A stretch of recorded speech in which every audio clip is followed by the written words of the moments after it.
fix my bow tie. We at the White House. We back in here. We waiting on President Donald J. Trump. Let's go. Yeah. Big time. I look so good in the red hat. I feel bad for them coons in the White House who are in there tap dancing for massa, wearing bow ties, shinning and grinding, laughing like nothing is funny. Get out of there, Negro, and stand with your people. Let's get it, y'all.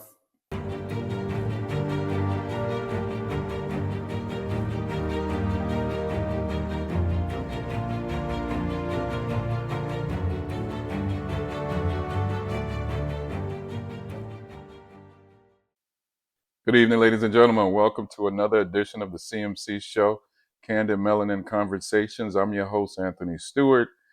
And man, last couple of days have been pretty crazy. There were some Negroes at the Black History Month celebration, and I'm going to put that in quotation marks, the Black History Month celebration by Donald Trump at the White House. And those Negroes called themselves threatening, basically, Pastor Jamal Bryant out of Atlanta. And they were talking about how the new FBI director has been confirmed. And so you'll see the video. They're talking about, yeah, I know you have receipts, and let's keep these mofos accountable. I know you have receipts. And then they hold up this picture. I know you guys have probably seen it, but this is crazy. So let's get into it, and then afterwards, I'll pick it back up. Here at the Black History Month celebration at the White House. Oh yeah. And hey, everybody here, Kash Patel has been confirmed as an FBI director. Who's ready for some heads to roll? Let's go. Kash, I know you got the receipts.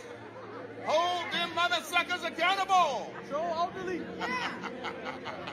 Yeah, that's right. Jamal, yeah. Now, what's big time crazy is that these Negroes don't even know that they suffer from post-traumatic slave syndrome. They are brainwashed and whitewashed into thinking that they're not even black. And if they do think they're black, they're only thinking in the singular version of just themselves. They don't look at the big picture, how policies affect their own people. And it's just basically like poor white people. They don't know that the policies aren't even really for them. But I digress. Let's see how Pastor responds. What America doesn't understand is at this tick of the watch, what can you threaten black people with that we haven't already lived through before? We already couldn't go to your schools. We already couldn't live in your neighborhood. We already couldn't shop in your store. We already had to sit in the back of the bus. We already filled out your jail. We already had our zip codes redlined. We already had our votes suppressed. We already had our families separated. We already had our men profiled. We already had our women objectified. What you think you gonna do new that's gonna be able to intimidate us? Black people got soundtrack music. Yea, though we walk through the valley of the shadow of death, we will fear no evil.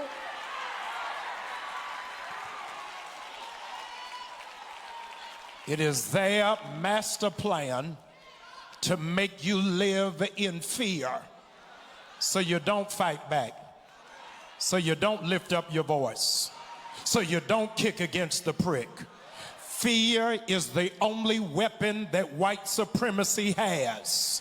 Y'all been praying for me all week. You've been nervous all week, but I ain't afraid of the spooks that sat at the door. These runaway slaves hiding in the White House gonna throw my picture up thinking that I'm gonna be afraid. If you got real courage, don't show my picture. Show the picture of the one that fired the black Joint Chief of Staffs from the military. If you gonna show a picture of the CEO of Target, Walmart, McDonald's, and Amazon that does not recognize black dollars or black business. If you gonna put up a picture of the state legislators in Florida that are banning black books. If you gonna put up the picture of the one who is stealing classified information from the IRS and Social Security. If you gonna put up a picture of those that don't want your mama to pay $35 for insulin and your child to pay $35 for inhaler.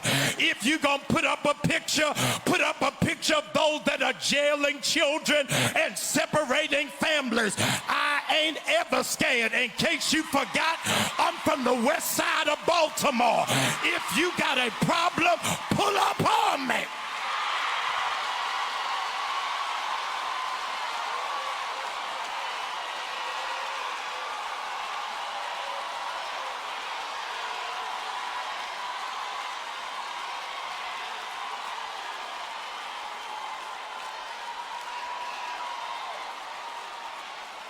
All these other churches might not say nothing, but at 6400 Woodrow, we right outside of Decatur where it's greater. This ain't the first time they tried to ostracize black people. This ain't the first time they tried to minimize who you are. But we baby kids, we don't die, we multiply. If we survive 400 years, what makes you think we ain't gonna survive the next 4? We gotta walk through this season. If they couldn't break us before, they can't break us now. So what is this all about? Pastor Jamal Bryant has organized a fast. What he's calling it is a target fast.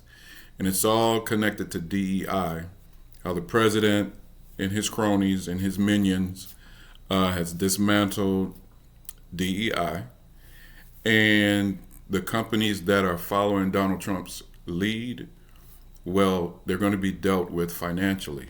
And so this is all about those receipts that those other guys were talking about in the White House. The receipts are Pastor Bryant is the one that's organizing this target fast and to hit them where it hurts in the pocketbook. So this is what it's all about. And Target is just the first target, no pun intended. Target is just the first target, and there's going to be more as they go down the list of these companies that have scaled back or rolled back their DEI policies. As always, thank you guys for watching. Hit me with the comments. I love them. Keep them coming. And until next time, peace.